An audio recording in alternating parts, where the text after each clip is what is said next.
Welcome to ask IS for daily news analysis. ഇന്ന് നമ്മൾ discuss ചെയ്യാൻ പോകുന്നത് 30 നവംബർ 2021 ന്യൂസുകളാണ്. ടോപ്പിക്സ് ഏതൊക്കെയാണെന്ന് നോക്കാം. Suspension of MPs, NCA, Krishna water dispute and corporate housing and banking. ഇങ്ങനെ 4 topics ആണ് നമ്മളിന്ന് ഡിസ്കസ് ചെയ്യാൻ പോകുന്നത്. ഒന്നാമത്തെ ടോപ്പിക് ആയിട്ടുള്ള സസ്പെൻഷൻ ഓഫ് MPs.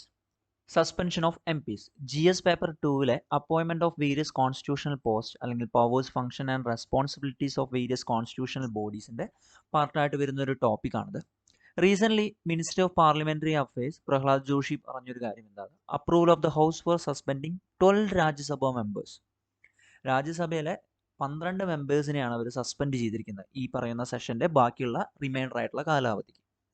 ഈ സസ്പെൻഷന് കാരണമായിട്ടുള്ളത് എന്ന് പറയുന്നത് ദെയർ അൺപ്രസിഡൻറ്റ് ആക്ട്സ് ഓഫ് മിസ്കണ്ടക്റ്റ് ഉണ്ട്, കണ്ടംപ്റ്റേഴ്സ് ഉണ്ട്, അതുപോലെ തന്നെ unruly and violent behaviour, intentional attack on security person. അതായത് അവരവിടെ ചെയ്ത കാര്യങ്ങൾക്ക് അനുസരിച്ചിട്ടാണ് ഇവർക്ക് എന്ത് കൊടുത്തിട്ടുള്ളത്? സസ്പെൻഷൻ കൊടുത്തിരിക്കുന്നത്. ഈ മൺസൂൺ സെഷൻ്റെ ലാസ്റ്റ് ഡേയിലാണ് അത് കൊടുത്തിരിക്കുന്നത്.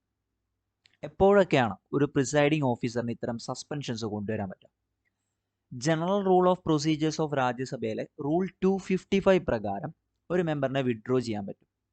അതായത് ചെയർമാന് പറയാവുന്ന ഒരു കാര്യം എന്ന് പറയുന്നത് അദ്ദേഹത്തിൻ്റെ വ്യൂ പോയിന്റിൽ അല്ലെങ്കിൽ എന്തെങ്കിലും അവരുടെ കണ്ടക്റ്റ് കാര്യങ്ങൾ ഡിസോർഡർ ആവുകയോ അല്ലെങ്കിൽ പ്രോപ്പറായിട്ട് നടക്കാതിരിക്കുകയോ ചെയ്തു കഴിഞ്ഞാൽ അവരെ വിഡ്രോ ചെയ്യാം. ഏതൊരു കൗൺസിലിൽ നിന്നോ അല്ലെങ്കിൽ ഏതൊരു മെമ്പറിനെയോ അവർക്ക് വിഡ്രോ ചെയ്യാനുള്ള റൈറ്റ് ഉണ്ട് എന്നുള്ളതാണ് റൂൾ 255 പറയുന്നത്.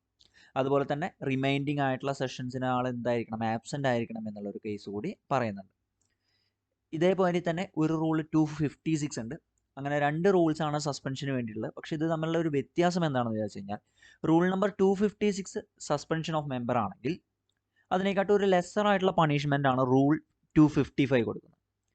റൂൾ 256-ൽ ചെയർമാൻ എന്ത് ചെയ്യാൻ പറ്റും? ഒരു സസ്പെൻഡ് ചെയ്യാൻ പറ്റും. ഒരു കൗൺസിലിന് ഏതെങ്കിലും ഒരു റിമൈൻഡർ സെഷൻ വരെ സസ്പെൻഡ് ചെയ്യാൻ പറ്റും. അപ്പോൾ ഇവിടെ 255 പ്രകാരമാണ്. ഓക്കെ, ഒരു ദിവസം മാത്രമേ ബാക്കി ഉണ്ടായിരുന്നുള്ളൂ. ഇനി റൂൾസ് ഓഫ് പാർലമെൻറ്റ്സ് എത്തിക്സ് എന്തൊക്കെയാണെന്ന് നോക്കാം. MP പാർലമെൻറ്റിൻ്റെ എത്തിക്സിൻ്റെ സെർട്ടൈൻ റൂൾസിൽ തീർച്ചയായിട്ടും ഉറച്ചു നിന്നാൽ മാത്രമാണ് അവർക്ക് ഇത്തരം സസ്പെൻഷനുകളിൽ നിന്നും രക്ഷപ്പെടാൻ പറ്റുള്ളൂ. ഇപ്പം നോക്കുകയാണെന്നുണ്ടെങ്കിൽ ലോകസഭാ റൂൾ ബുക്കിൽ സ്പെസിഫൈ ചെയ്യുന്ന കാര്യങ്ങളുണ്ട്. ഒരിക്കലും മറ്റൊരാളുടെ സ്പീച്ചിൻ്റെ ഇടയിൽ ഇൻറ്ററപ്റ്റ് ചെയ്യാൻ പാടില്ല. അതുപോലെ തന്നെ സൈലൻസ് ഉണ്ടായിരിക്കണം.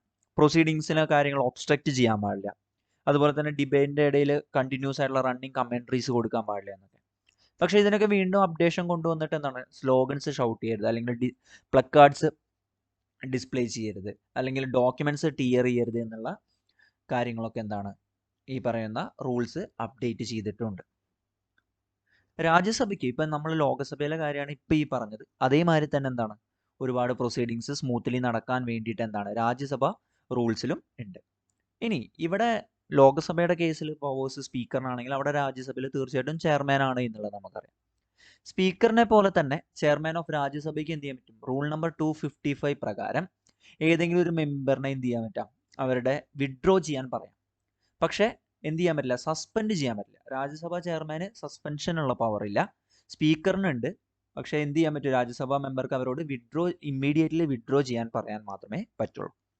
എങ്ങനെയാണ് ഈ പറയുന്ന രാജ്യസഭാ മെമ്പേഴ്സിനെ സസ്പെൻഷൻ കൊടുക്കുക എന്നുണ്ടെങ്കിൽ ചെയർമാനും ഒന്നിങ്ങനെ ഈ പറയുന്ന മെമ്പേഴ്സിന് എന്ത് ചെയ്യാം? ഡിസ്റിഗാർഡ് ചെയ്യാം. അവർ പറയുന്ന ചെയർ അല്ലെങ്കിൽ അബ്യൂസൻസ് കാര്യങ്ങളൊക്കെ ഉണ്ടെങ്കിൽ അത് വിൽഫുള്ളി ഒബ്സ്ട്രക്റ്റിംഗ്, അവിടുത്തെ ബിസിനസ് കാര്യങ്ങൾ വിൽഫുള്ളി ഒബ്സ്ട്രക്റ്റിംഗ് ആണ് എന്ന് പറയാം. അത്തരം സിറ്റുവേഷനിൽ ഹൗസ് ആണ് എന്ത് ചെയ്യുന്നത്? ഹൗസ് ഒരു മോഷൻ കൊണ്ടുവന്നിട്ട് ആ മെമ്പറിനെ സസ്പെൻഡ് ചെയ്യുകയാണ് ചെയ്യുന്നത്. അതും ആ പറയുന്ന റിമൈൻഡർ സെക്ഷൻ്റെ പീരീഡിനേക്കാൾ കൂടുതലായിട്ട് അവർക്ക് സസ്പെൻഡ് ചെയ്യാൻ പറ്റില്ല. അപ്പോൾ അങ്ങനെ സസ്പെൻഡ് ചെയ്തു എന്ന് വിചാരിക്കാം. ഇത്തരം സസ്പെൻഡ് ചെയ്ത ആൾക്കാരെ എന്ത് ചെയ്യാൻ പറ്റും? മറ്റൊരു മോഷൻ കൊണ്ടുവന്നിട്ട് ആ സസ്പെൻഷൻ ടെർമിനേറ്റ് ചെയ്യാനുള്ള റൈറ്റും കൂടി ഈ പറഞ്ഞ ഹൗസിനുണ്ട്. അതായത് പ്രോപ്പർ ആയിട്ടുള്ള ഡിസ്കഷൻസ് ഈ പറഞ്ഞ ഹൗസുകളിൽ നടക്കണമെന്നുണ്ടെങ്കിൽ അവിടെ എന്തുണ്ടായിരിക്കാം? കൃത്യമായിട്ടുള്ള ഒരു ഡെക്കോറം മെയിൻറ്റെയിൻ ചെയ്യണം എന്നുള്ളത് നമ്മൾ ഓൾറെഡി ഡിസ്കസ് ചെയ്ത കാര്യങ്ങളാണ്. വൈസ് പ്രസിഡന്റ് ഹമീദ് അൻസാരി ആയിരിക്കുന്ന സമയത്ത് രാജ്യസഭയിൽ ഒരുപാട് ചേഞ്ചസ് കാര്യങ്ങൾ കൊണ്ടുവന്നിട്ടുണ്ട്. അദ്ദേഹം ഇത്തരം ഈ ഹൗസ് റൂൾസിൽ നിന്നും പുറത്തു നിൽക്കുന്ന ആൾക്കാരെ പേരുകൾ കാര്യങ്ങൾ രാജ്യസഭ ബുള്ളറ്റിൽ ഉൾപ്പെടുത്തി നാണം കെടുത്താൻ ശ്രമിച്ചിട്ടുണ്ട്. അതുപോലെ തന്നെ എന്താണ് ഡിസോർഡർലി ബിഹേവിയർ ചെയ്യുന്ന ആൾക്കാരുടെ നെയിം കാര്യങ്ങൾ അവിടെ പ്രോപ്പറായിട്ട് ഡിസ്പ്ലേ ചെയ്യാൻ തുടങ്ങി. അതുപോലെ തന്നെ ഇത്തരം വയലൻറ്റ് ബിഹേവിയേഴ്സ് അല്ലെങ്കിൽ ഡിസോർഡേഴ്സ് കാര്യങ്ങൾ പബ്ലിക്കിലേക്ക് എത്താതിരിക്കാൻ വേണ്ടിയിട്ടും ടെലികാസ്റ്റ് പ്രൊസീഡിങ്സിനും കൂടി എന്ത് ചെയ്യുന്നുണ്ട്? ഇത്തരം വിഷ്വൽസ് കാര്യങ്ങൾ ഒഴിവാക്കുന്നതിനായിട്ട് റൂൾസ് കാര്യങ്ങൾ കൊണ്ടുവന്നിട്ടുണ്ട്. ഇനി ഈ പറയുന്ന സസ്പെൻഷൻ പിമാരുടെ സസ്പെൻഷൻ എത്രത്തോളം ജസ്റ്റിഫൈഡ് ആണ്, ഇതൊരു എക്സ്ട്രീം സ്റ്റെപ്പാണോ എന്നുള്ളതാണ് അടുത്തൊരു ചോദ്യം. ഒരു സുപ്രീം അതോറിറ്റി എന്ന നിലയിൽ അല്ലെങ്കിൽ ഈ പ്രിസൈഡിങ് ഓഫീസർ തന്നെയാണ് തീർച്ചയായിട്ടും ലോകസഭയിലും അല്ലെങ്കിൽ രാജ്യസഭയിലും ഹെഡ് എന്ന് പറയുന്നത്. അപ്പോൾ അവർക്ക് ഈ പറയുന്ന പ്രൊസീഡിങ്സ് സ്മൂത്ത് ആയിട്ട് നടക്കണമെന്നുണ്ടെങ്കിൽ ചില സമയങ്ങളിൽ ഇത്തരം എക്സ്ട്രീം സ്റ്റെപ്പുകൾ പോകേണ്ടി വരും.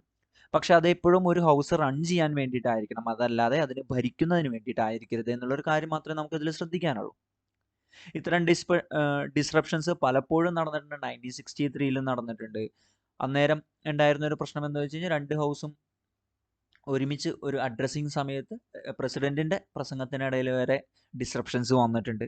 അതുപോലെ തന്നെ 1989 63 MP സസ്പെൻഡ് ചെയ്തിട്ടുണ്ട് ലോകസഭയിൽ നിന്ന്. താക്കർ കമ്മീഷന്റെ റിപ്പോർട്ടിന്റെ ഡിസ്കഷനിലായിരുന്നു അത്. അതുപോലെ തന്നെ 2010 വുമൺ റിസർവേഷൻ ബില്ല് സ്നാച്ച് ചെയ്ത് കീറിക്കളഞ്ഞതിനൊക്കെ വേണ്ടിയിട്ടും സസ്പെൻഡ് ചെയ്തിട്ടുണ്ട്. അപ്പോൾ ഇത് പല സമയങ്ങളിലായിട്ട് എന്ത് ചെയ്തിട്ടുണ്ട്, നമ്മുടെ ലോകസഭയിൽ അല്ലെങ്കിൽ രാജ്യസഭയിൽ കണ്ടിട്ടുള്ളതാണ്.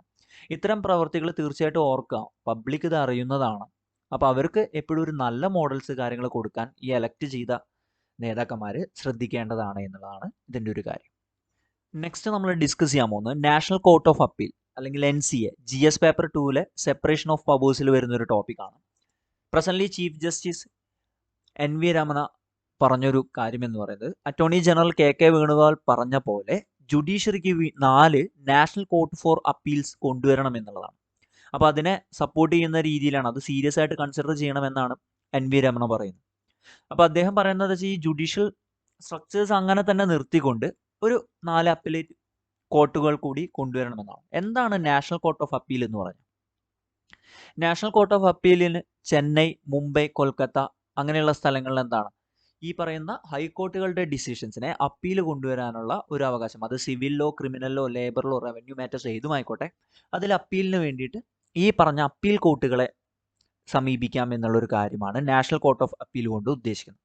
അങ്ങനെയുള്ള ഒരു സിനാരിയോ വരികയാണ് എന്നുണ്ടെങ്കിൽ സുപ്രീം കോടതിൻ്റെ മുകളിലുള്ള ഈ ഹൈക്കോടതിയിലുള്ള ഏതൊരു കാര്യത്തിൻ്റെ മുകളിലുള്ള അപ്പീൽ നമ്മൾ എവിടേക്കാണ് ഇപ്പോൾ പോയിക്കൊണ്ടിരിക്കുന്നത്? കോൺസ്റ്റിറ്റ്യൂഷണൽ ലോയോ അല്ലെങ്കിൽ പബ്ലിക് ലോയോ ഒക്കെ ആണെന്നുണ്ടെങ്കിൽ സുപ്രീം കോടതിയിലേക്കാണ് പോയിക്കൊണ്ടിരിക്കുന്നത്. അപ്പോൾ ആ സുപ്രീം കോടതിയുടെ മുകളിലുള്ള ഭാരം കുറയ്ക്കാൻ ഇത് സഹായിക്കും എന്നുള്ളതാണ് NCAനെ പറ്റിയിട്ടുള്ള ഏറ്റവും നല്ലൊരു കാര്യം എന്ന് പറയുന്നത്. ഓൾറെഡി നമുക്കറിയാം സുപ്രീം കോടതിയിൽ എന്താണ് ഒരുപാട് കേസസ് പെൻഡിങ്ങും ആണ്, അതുപോലെ തന്നെ ബേർഡൻ ആണ് അവർക്ക് ശരിക്കും പറഞ്ഞു കഴിഞ്ഞാൽ. അപ്പോൾ അത്തരം കാര്യങ്ങൾ ഒഴിവാക്കാം. പ്ലസ് രണ്ടാമത്തെ ഒരു കാര്യം എന്ന് പറയുന്നത്, ഒരു ജോഗ്രഫിക്കൽ സെൻസ് നോക്കുകയാണെന്നുണ്ടെങ്കിൽ എല്ലാ അപ്പീലുകളും നമ്മൾ സുപ്രീം കോടതിയിലേക്ക് വേണ്ടി ന്യൂഡൽഹിയിലേക്ക് വേണം. അതേസമയം ഇവിടെ ചെന്നൈ, മുംബൈ, കൊൽക്കത്ത എന്നുള്ള ഒരു ഓപ്ഷൻ തരുമ്പോൾ ജോഗ്രഫിക്കലി നമുക്ക് ഈ പറയുന്ന കേസുകൾ കുറച്ചുകൂടി കൺവീനിയൻ്റ് ആയിട്ട് എല്ലാ രാജ്യത്തിൻ്റെ ഭാഗങ്ങളിലേക്ക് എത്തും എന്നുള്ളത് ഉറപ്പുവരുത്താം. അതുപോലെ തന്നെ ഈ പറയുന്ന കോർട്ട് ഓഫ് അപ്പീൽ ഒരു എക്സലന്റ് മെക്കാനിസം ആണ് എന്നുണ്ടെങ്കിൽ കൂടുതൽ കാര്യങ്ങൾ പെട്ടെന്ന് സെറ്റിൽ ചെയ്യാൻ, അതുപോലെ തന്നെ ക്ലാരിഫിക്കേഷൻ കാര്യങ്ങൾ കൊണ്ടുവരാനും ഈ പറയുന്ന കോർട്ട് ഓഫ് അപ്പീൽ സഹായിക്കും. അതുപോലെ തന്നെ ഇതിൽ വളരെ ക്രൂഷ്യൽ ആയിട്ടുള്ള കേസസ് സ്റ്റിൽ നമുക്ക് എവിടേക്ക് കൊണ്ടുവരാൻ പറ്റും? സുപ്രീം കോടതിയിലേക്ക് കൊണ്ടുവരും. ബാക്കിയുള്ള കേസസ് ഈ പറയുന്ന നാഷണൽ കോർട്ട് ഓഫ് അപ്പീലിൽ വെച്ച് തന്നെ നമുക്ക് ഡിസോൾവ് ചെയ്യാവുന്നതാണ്. ഇനി ഇതിൻ്റെ അഗെയിൻസ്റ്റ് ആയിട്ടും ചില കാര്യങ്ങൾ പറയുന്നുണ്ട്. അഗെയിൻസ്റ്റ് ആയിട്ട് പറയുന്ന കാര്യങ്ങൾ കൂടി നോക്കാം. ഇങ്ങനെ ഒരു കോർട്ട് കൊണ്ടാൽ പോലും ഇവിടെയുള്ള ലിറ്റിഗേഷൻ്റെ എണ്ണം നമുക്ക് കുറയാൻ പോകുന്നില്ല. ഇനി കൂടുതൽ കോർട്ട് വന്നു കഴിഞ്ഞാൽ ആ സ്ഥലങ്ങളിലേക്കും വീണ്ടും വീണ്ടും ലിറ്റിഗേഷൻ വരാനാണ് സാധ്യത എന്നുള്ളത് പറയുന്നു. അതുപോലെ തന്നെ കോൺസ്റ്റിറ്റ്യൂഷണലി ഇത് ഇമ്പോസിബിൾ ആണ്. കാരണം എന്താ വെച്ച് കഴിഞ്ഞാൽ ആർട്ടിക്കിൾ 130 പ്രകാരം എല്ലാ കാര്യങ്ങളും മാറ്റേണ്ടത്. ഇപ്പോൾ സുപ്രീം കോടതിയുടെ അതോറിറ്റി കാര്യങ്ങളൊക്കെ അതിൻ്റെ അകത്ത് പറയുന്നുണ്ട്.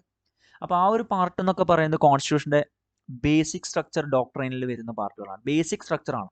അപ്പോൾ അത് മാറ്റണം എന്നുണ്ടെങ്കിൽ എന്താണ്, പല കോൺസ്റ്റിറ്റ്യൂഷണൽ മെഷേഴ്സ് കൂടി എടുക്കേണ്ടി വരും. അപ്പോൾ അതുകൊണ്ട് ഈ പറയുന്ന കാര്യം എത്രത്തോളം പ്രാവർത്തികമാവും എന്നുള്ളത് കണ്ടറിയേണ്ട ഒരു കാര്യം തന്നെയാണ്. നെക്സ്റ്റ് നമ്മൾ ഡിസ്കസ് ചെയ്യാൻ പോകുന്നത് Krishna river water dispute.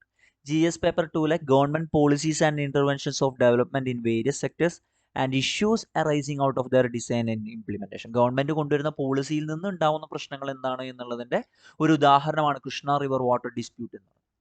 Krishna river water dispute തെലങ്കാനയും ആന്ധ്രാപ്രദേശും ഇപ്പോൾ അടുത്ത് സുപ്രീം കോടതിയിൽ വീണ്ടും എന്താണ് ഒരു കേസിന് പോയിരിക്കുകയാണ്.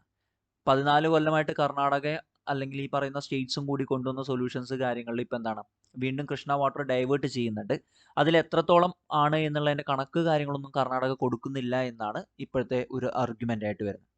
കർണാടക പറയുന്ന ഒരുപാട് എമൗണ്ട് ഓഫ് വാട്ടർ എന്താണ് വെറുതെ ഓഷ്യനിലേക്ക് പോവുകയാണ്. അപ്പോൾ അതുകൊണ്ട് അത് മാക്സിമം അവിടെ യൂസ് ചെയ്യണം ഇറിഗേഷനും കാര്യങ്ങൾക്കും വേണ്ടിയിട്ട് എന്നുള്ള ഒരു ഐഡിയ ആണ് കർണാടക പറയുന്നത്. എന്തൊക്കെയാണ് കർണാടകയുടെ ഡിമാൻഡ്സ്?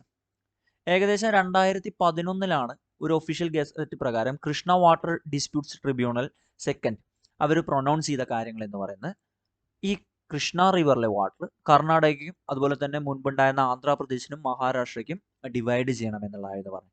അതിൽ വീണ്ടും എന്താണ് ചില ചേഞ്ചസ് കൊണ്ടുവന്നിട്ട് എത്രത്തോളമാണ് ഡിവിഷൻ വേണ്ടത് എന്നുള്ളതൊക്കെ പറഞ്ഞു. പക്ഷേ ഇപ്പോഴത്തെ പ്രശ്നം എന്താണ്? ഇപ്പോഴത്തെ പ്രശ്നം എന്ന് പറഞ്ഞു കഴിഞ്ഞാൽ ഈ ട്രിബ്യൂണൽ പ്രകാരം പ്രീ കണ്ടീഷനായിട്ട് എന്തെങ്കിലും നടക്കണമെന്നുണ്ടെങ്കിൽ എന്താണ് ട്രിബ്യൂണൽ സമ്മതിക്കണം എന്നുള്ളതാണ്. പക്ഷേ ആന്ധ്രാപ്രദേശ് അവിടെ എന്ത് ചെയ്തു? ബൈഫർക്കേറ്റ് ചെയ്ത് തെലുങ്കാന ആന്ധ്രാപ്രദേശുമായി മാറിയപ്പോൾ ഈ പറയുന്ന അലോക്കേഷൻസ് കാര്യങ്ങൾ പ്രോപ്പർ അല്ല എന്നുള്ളതാണ് ഇപ്പോഴത്തെ പ്രശ്നം. അപ്പോൾ നമുക്ക് എന്തൊക്കെ കാര്യങ്ങൾ ഇതിൻ്റെ അകത്ത് ചെയ്യാൻ പറ്റും? കർണാടക പറയുന്നത് എന്താ വെച്ച് കഴിഞ്ഞാൽ ഡാമും അതുപോലെ തന്നെ ഇറിഗേഷൻ പ്രൊജക്റ്റും ആയിരക്കണക്കിന് കോടികൾ ചെലവാക്കിയിട്ടാണ് ഇപ്പം നടത്തിക്കൊണ്ടിരിക്കുന്നത്. അപ്പോൾ ഇത് ഓൾറെഡി ഉണ്ടായിരുന്ന KWTDയുടെ ഡിസിഷൻസ് പ്രകാരമാണ് അവരുടെ section 6(1) of interstate water dispute act of 1956 പ്രകാരമാണ് അവരെന്ത് ചെയ്തത്? ഈ പറഞ്ഞ ഡിസിഷൻസ് കാര്യങ്ങളൊക്കെ കൊണ്ടുവന്നു. അപ്പോൾ അങ്ങനെ കൊണ്ടുവന്ന കാര്യങ്ങൾ ആന്ധ്രാപ്രദേശും തെലുങ്കാനയും ഇപ്പോൾ ചോദ്യം ചെയ്യുന്നത് ശരിയല്ല എന്നുള്ളൊരു ഐഡിയ ആണ് കർണാടക പറയുന്നത്. അപ്പോൾ ഓൾറെഡി 2050 വരെയാണ് ഈ പറഞ്ഞ ഒരു റൂളിങ് നിലവിലുള്ളത്. അത് കഴിഞ്ഞ് കഴിഞ്ഞാൽ അത് റിവ്യൂ ചെയ്യാനും റിവൈസ് ചെയ്യാനുള്ള റൈറ്റ് കൂടിയുണ്ട്. ഓൾറെഡി അതിൽ 10 കൊല്ലം ഇപ്പോൾ കഴിഞ്ഞു. അപ്പോൾ ഇനി ചെയ്യാൻ പറ്റുമെന്ന് വെച്ചാൽ ഓൾറെഡി അവർ വർക്കും ചെയ്തു കഴിഞ്ഞു. അപ്പോൾ ഇനിയും വീണ്ടും റിവ്യൂ വന്ന് ഇവർ ബൈഫർക്കേറ്റ് ചെയ്തത് ഇനി എങ്ങനെയാണ് അത് ഡീൽ ചെയ്യാൻ പോകുന്നത് എന്നുള്ളത് നമുക്ക് കണ്ടറിയേണ്ട ഒരു കാര്യമാണ്. അപ്പോൾ ഇത് പ്രകാരം ഈ ഡിസ്പ്യൂട്ട് കാര്യങ്ങൾ ആക്ച്വലി ഏസ്റ്റുവൈലായിട്ടുള്ള ഹൈദരാബാദ് മൈസൂർ സ്റ്റേറ്റും തമ്മിലായിരുന്നു പ്രശ്നം തുടങ്ങിയത്. പിന്നീട് അവരുടെ സക്സസേഴ്സ് ആയിട്ടുള്ള മഹാരാഷ്ട്ര, കർണാടക, ആന്ധ്രാപ്രദേശായി. ഇപ്പം എന്തായി? ആന്ധ്രാപ്രദേശ് കൂടി ബൈഫർക്കേറ്റ് ചെയ്ത് തെലുങ്കാന ആൻഡ് ആന്ധ്രാപ്രദേശ് എന്നുള്ളൊരു ടീം കൂടി വന്നു. 1969 കൃഷ്ണ വാട്ടർ ഡിസ്പ്യൂട്ട് ട്രിബ്യൂണൽ വന്നു. അതൊരു interstate river water dispute act 1956 പ്രകാരം വന്നതാണ്. അവരുടെ റിപ്പോർട്ട് 1973 സബ്മിറ്റ് ചെയ്തു.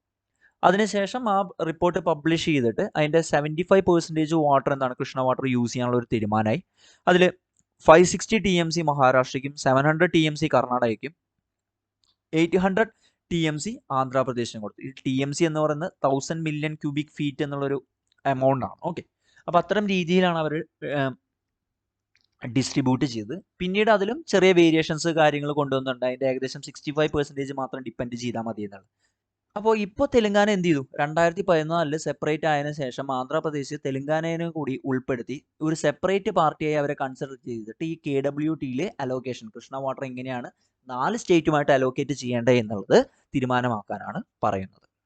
നെക്സ്റ്റ് ആൻഡ് ലാസ്റ്റ് നമ്മൾ ഡിസ്കസ് ചെയ്യാൻ പോകുന്നത് ഇന്ത്യൻ എക്കണോമിയിലെ ഒരു ടോപ്പിക്കാണ് corporate houses and banking. GS paper 3ലെ ബാങ്കിങ് സെക്ടേഴ്സ് ആൻഡ് NBFCs അല്ലെങ്കിൽ government policies and interventions inclusive growth ഇത്തരത്തിൻ്റെ പാർട്ടായിട്ട് വരുന്ന ഒരു ടോപ്പിക്കാണ് കോർപ്പറേറ്റ് ഹൗസസ് ആൻഡ് ബാങ്കിങ് എന്ന് പറയുന്നത്. Recently reserve bank of India internal work committee കൊടുത്ത റിപ്പോർട്ടിലെ ഒരുപാട് കാര്യങ്ങൾ അംഗീകരിച്ചെങ്കിലും ചില കാര്യങ്ങൾക്ക് എന്താണ് ഹോൾഡ് ചെയ്തിട്ടുണ്ട്. അതിൽ ഹോൾഡ് ചെയ്തതിൽ ഏറ്റവും പ്രധാനമായിട്ടുള്ള കാര്യം എന്ന് പറയുന്നത് കോർപ്പറേറ്റ് ആൻഡ് ഇൻഡസ്ട്രിയൽ ഹൗസസിന് എന്താണ് ബാങ്കുകൾ സ്ഥാപിക്കാനുള്ള ഒരു റൈറ്റ് ഇഫ് നമ്മൾ എന്താണ് ബാങ്കിങ് റെഗുലേഷൻ ആക്ട് 1949 അമെൻമെന്റുകൾ കൊണ്ടുവരികയാണെന്നുണ്ടെങ്കിൽ സാധിക്കും. അതിനെയാണ് അവർ ഹോൾഡ് ചെയ്ത് വെച്ചേക്കുന്നത്. 33 റെക്കമെൻഡേഷൻസ് ആയിരുന്നു ഇന്റേണൽ വർക്കിംഗ് കമ്മിറ്റി കൊടുത്തിട്ടുണ്ടായിരുന്നത്. അതിൽ 21 തീർച്ചയായിട്ടും ആര് അംഗീകരിച്ചിട്ടുണ്ട്? റിസർവ് ബാങ്ക് ഓഫ് ഇന്ത്യ അംഗീകരിച്ചിട്ടുണ്ട്. പക്ഷേ പ്രൈവറ്റ് ബാങ്കുമായിട്ടുള്ള കാര്യങ്ങളെ പറ്റിയിട്ട് അല്ലെങ്കിൽ ബാങ്കിങ് ലൈസൻസ് ബിഗ് ഗ്രൂപ്പ്സിന് കൊടുക്കുന്നതിനെ പറ്റിയിട്ട് ഇവരിപ്പോഴും സൈലന്റ് ആയിട്ട് തന്നെയാണ് ഇരിക്കുന്നത്.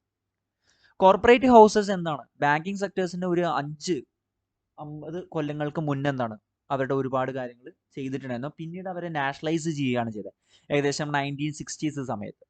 കാരണം എന്താ വെച്ച് കഴിഞ്ഞാൽ അവർ ആ ഒരു പൈസ ഡെപ്പോസിറ്റേഴ്സിന്റെ പൈസ മിസ്യൂസ് ചെയ്യുന്നു എന്ന് കണ്ടതുകൊണ്ടാണ് നാഷണലൈസ് ചെയ്യേണ്ടി വന്നത്. അതിനുശേഷം 1991 പോസ്റ്റ് ലിബറൈസേഷന്റെ കാലഘട്ടത്തിൽ എന്താണ് വീണ്ടും പ്രൈവറ്റ് ബാങ്കുകൾ ലൈസൻസ് ചെയ്യാൻ തുടങ്ങി 1993 തൊട്ട്. പിന്നീട് 2003 അല്ലെങ്കിൽ 2013 എന്താണ് ചില ലൈസൻസുകൾ റെജീം ചെയ്യുക അല്ലെങ്കിൽ യൂണിവേഴ്സൽ ബാങ്കുകൾ കാര്യങ്ങൾ കൊണ്ടുവരികയും ചിലത് വീണ്ടും ലൈസൻസ് ചെയ്യുകയൊക്കെ ചെയ്തിട്ടുണ്ട്. എങ്ങനെയൊക്കെ ആണെന്നുണ്ടെങ്കിലും മെയിനായിട്ടുള്ള ബാങ്കുകൾ ഇപ്പോഴും എന്ത് തന്നെയാണ് നാഷണലൈസ്ഡ് ആയിട്ടുള്ള ബാങ്കുകളാണ്. ഇത്തരം ബാങ്കുകൾ വരുന്നതിൻ്റെ വ്യത്യാസങ്ങൾ എന്തൊക്കെയാണെന്ന് നോക്കാം. ഒന്നാമത്തെ കാര്യം പ്ലഗിങ് ക്യാപിറ്റൽ ഗ്യാപ്പ്. കറൻ്റ്ലി ഇപ്പോൾ ഗവൺമെൻറ് ആണ് എന്ത് ചെയ്യുന്നത് ടാക്സ് പേയേഴ്സിൻ്റെ നിന്ന് പൈസ എടുത്തുകൊണ്ട് ഈ പബ്ലിക് സെക്ടർ ബാങ്കുകൾക്ക് ഫണ്ട് ചെയ്യുന്നത്. അതുപോലെ തന്നെ ഈ പറയുന്ന ബിഗ് കോർപ്പറേറ്റ് വരികയാണെന്നുണ്ടെങ്കിൽ എന്താണ് അവരുടെ ക്യാപിറ്റൽ റിക്വയർമെൻറ്റ് അവർ തന്നെ ഫുൾഫിൽ ചെയ്തോളൂ. അപ്പോൾ ഗവൺമെൻറ്റിന് കുറച്ചുകൂടി മെച്ചപ്പെട്ട അവസ്ഥയിൽ വർക്ക് ചെയ്യാൻ പറ്റും. Second thing financial inclusion. ഇപ്പോഴും ഒരുപാട് പോപ്പുലേഷൻ എന്താണ് ബാങ്കിങ്ങുമായിട്ട് യാതൊരു ബന്ധമില്ലാത്ത കൺട്രിയാണ്. ഓക്കെ, അപ്പോൾ അത് നോക്കുമ്പോൾ എന്താ സംഭവിക്കുന്നതെങ്കിൽ കോർപ്പറേറ്റുകൾ കാര്യങ്ങൾ വരുമ്പോൾ അതിൽ നിന്ന് നമ്മൾ മനസ്സിലാക്കേണ്ട കാര്യം ഒരുപാട് പുതിയ ബ്രാഞ്ചസ് കൂടി വരാനുള്ള സാധ്യതയുണ്ട്. അപ്പോൾ ഇപ്പോഴും ഈ പറയുന്ന ഫിനാൻഷ്യൽ ഇൻക്ലൂഷൻ ഇല്ലാത്ത ആൾക്കാരെ നമുക്ക് തിരിച്ച് ഇൻക്ലൂഡ് ചെയ്യാനുള്ള ഒരു അവസരം കൂടിയാണിത്. അതുപോലെ തന്നെ പ്രൈവറ്റും പബ്ലിക്കും തമ്മിൽ നല്ല രീതിയിലുള്ള കോമ്പറ്റീഷൻ വരും. അതൊരു ഹെൽത്തി ഗ്രോത്ത് കൂടി കൊണ്ടുവരുന്നതാണ്. അതേസമയം ഇത് തീർച്ചയായിട്ടും ഒരുപാട് കൺസേൺസ് കൂടി കൊണ്ടുവരുന്നുണ്ട്. എന്തൊക്കെയാണെന്ന് നോക്കാം. Connected lending and moral Hazard. അതായത് എനിക്കൊരു ബാങ്ക് ഉണ്ടെങ്കിൽ ഞാൻ അതിൽ നിന്നും നിങ്ങൾക്ക് എന്ത് ചെയ്യും? പൈസ കാര്യങ്ങൾ തരും. ഇത് പ്രൈവറ്റൈസ് ചെയ്യുന്ന സമയത്ത് പ്രോപ്പർ ആയിട്ടുള്ള ഒരു സെൽഫ് ഡീലിംഗ് ഉണ്ടാവില്ല. അതുപോലെ തന്നെ കണക്റ്റഡ് ലെൻഡിങ് ഉണ്ടായിരിക്കും. അതായത് കണക്റ്റഡ് പാർട്ടി ഏതാണെന്ന് ഒന്നും നമുക്ക് പുറത്തുനിന്ന് പ്രോപ്പറായിട്ട് മനസ്സിലാവില്ല. അവരവരുടെ ഇഷ്ടമുള്ള കമ്പനീസിനും കാര്യങ്ങൾക്കും കൊടുക്കുവാനുള്ള ഒരു സാധ്യതയുണ്ട്. അങ്ങനെ ഒരു മോറൽ ഹസാർഡ് വരെ ഇത് നേരിടാം. അതുപോലെ തന്നെ ഇപ്പോൾ നമ്മൾ നോക്കുകയാണെന്നുണ്ടെങ്കിൽ ഒരുപാട് ബിഗ് ബിസിനസ് ഗ്രൂപ്പിന് ഓൾറെഡി എന്താണ് നോൺ പെർഫോമിംഗ് അസറ്റ്സ് ഉണ്ട്, അല്ലെങ്കിൽ NPAs ഉണ്ട്. അപ്പോൾ ഇവർക്ക് ബാങ്ക് കൂടി കൊടുത്തു കഴിഞ്ഞാൽ എത്രത്തോളം ഇവർ എഫക്റ്റീവായിട്ട് ആ ഫിനാൻഷ്യൽ കാര്യങ്ങൾ കൊണ്ടുവരും എന്നുള്ളത് നമുക്ക് പറയാൻ പറ്റില്ല. രണ്ടാമത്തെ circular lending and difficulty in regulation ആണ്. ഇപ്പം ഞാൻ പറഞ്ഞു എനിക്ക് ഒരു XYZ എന്ന് പറയുന്ന 3 കമ്പനീസ് ഉണ്ട് വിചാരിക്കുക. എക്സിന് ഒരു ബാങ്ക്, എല്ലാവർക്കും ബാങ്ക് ഉണ്ട്. എക്സിന്റെ ബാങ്കിൽ നിന്ന് വൈക്ക് ലോൺ കൊടുക്കുന്നു, വൈൻ്റെ ബാങ്കിൽ നിന്ന് സെഡിന് ലോൺ കൊടുക്കുന്നു, സെഡിന്റെ ബാങ്കിൽ നിന്ന് എക്സിലേക്ക്. അങ്ങനെ ആ ഒരു ലെൻഡിങ് കാര്യങ്ങൾ സർക്കുലർ ആയിട്ട് നടക്കും. ബാക്കി പുറത്തുനിന്നുള്ള ആൾക്കാർക്ക് നടക്കാതിരിക്കുക. അതുപോലെ തന്നെ ഒരുപാട് ഷെൽ കമ്പനീസ് വരും. റിട്ടേൺ പേപ്പറിൽ ഒരുപാട് കമ്പനീസും കാര്യങ്ങളും അതിൻ്റെ കൂടുതൽ ലോൺ എടുക്കും. പക്ഷേ ഇതെല്ലാം ബേസിക്കലി മറ്റു പല സ്ഥലങ്ങളിലേക്കും പോകുന്നതായിട്ടും കാണാം. അപ്പോൾ അത്തരം കാര്യങ്ങൾ റെഗുലേറ്റ് ചെയ്യുന്നതൊക്കെ വളരെ ബുദ്ധിമുട്ടായിട്ട് വരും. അവരവരുടേതായിട്ടുള്ള ടേംസിൽ, കോർപ്പറേറ്റ് ടേംസിൽ കാര്യങ്ങൾ അതിനെ ഡീൽ ചെയ്യുമ്പോൾ നമുക്ക് എല്ലാം കൂടി കൺട്രോൾ ചെയ്യാൻ പറ്റില്ല എന്നുള്ളൊരു പ്രശ്നം കൂടി വരുന്നുണ്ട്. അതുപോലെ തന്നെ ഈ പറയുന്ന കോർപ്പറേറ്റ് ഓണേഴ്സിന് എന്ത് ചെയ്യാൻ പറ്റും? അവർക്ക് താല്പര്യമുള്ള ആൾക്ക് അവരുടെ ഇമ്പോർട്ടൻറ്റ് സെക്ടേഴ്സിൽ കാര്യങ്ങൾക്ക് വേണ്ടി മാത്രം അവർ ലോൺ കൊടുക്കുകയാണെന്നുണ്ടെങ്കിൽ ഓൾറെഡി അവർ പല ഫീൽഡിലും ഇപ്പോൾ ഡോമിനേറ്റ് ചെയ്യുന്നുണ്ട്. ലൈക്ക് ടെലികോം ആയാലും, അല്ലെങ്കിൽ ഏവിയേഷൻ ആയാലും, അല്ലെങ്കിൽ സോഫ്റ്റ്വെയർ, ഇ-കൊമേഴ്സ്, അങ്ങനെയുള്ള ചില ഏരിയാസിൽ എന്താണ് അവർ ടോപ്പ് ചെയ്യുന്നുണ്ട്. അപ്പോൾ അത്തരം ആൾക്കാരുടെ കയ്യിൽ വീണ്ടും വിലത്ത് വന്ന് കൂടിയിട്ട് ഇനീക്വാളിറ്റി ഗ്യാപ്പ് കാര്യങ്ങൾ കൂടുവാനുള്ള സാധ്യത കൂടി ഇത് ആക്സലറേറ്റ് ചെയ്ത് കാണിക്കുന്നുണ്ട്. പിന്നെ 2016 RBI പറഞ്ഞൊരു കാര്യം പ്രകാരം എന്താണ്, ഒരിക്കലും ഒരു സിംഗിൾ കമ്പനിക്ക് എന്താണ് ലിമിറ്റിംഗ് ലെൻഡിങ് കാര്യങ്ങൾ കൊണ്ടുവന്ന് അവരെ കൺട്രോൾ ചെയ്യുമെന്നുള്ള പറഞ്ഞത്. അപ്പോൾ ഇത്തരം രീതിയിൽ പ്രൈവറ്റൈസ് ചെയ്യുകയാണെന്നുണ്ടെങ്കിൽ ആ പറഞ്ഞ റൂളിംഗ് ഇവർക്ക് ബാധിക്കുക ബുദ്ധിമുട്ടായിട്ട് തന്നെ വരും. അപ്പോൾ ഇത്രയാണ് നമുക്ക് ഡിസ്കസ് ചെയ്യാനുണ്ടായത്. ഇന്ന് നമ്മൾ വായിച്ച അല്ലെങ്കിൽ പഠിച്ച ടോപ്പിക്സ് എന്ന് പറയുന്നത് സസ്പെൻഷൻ ഓഫ് MPs, അതുമായിട്ട് റിലേറ്റ് ചെയ്തിട്ടുള്ള കാര്യങ്ങൾ, NCA, Krishna Water Dispute and Corporate Housing and Banking. That's all, friends. Thank you all of you.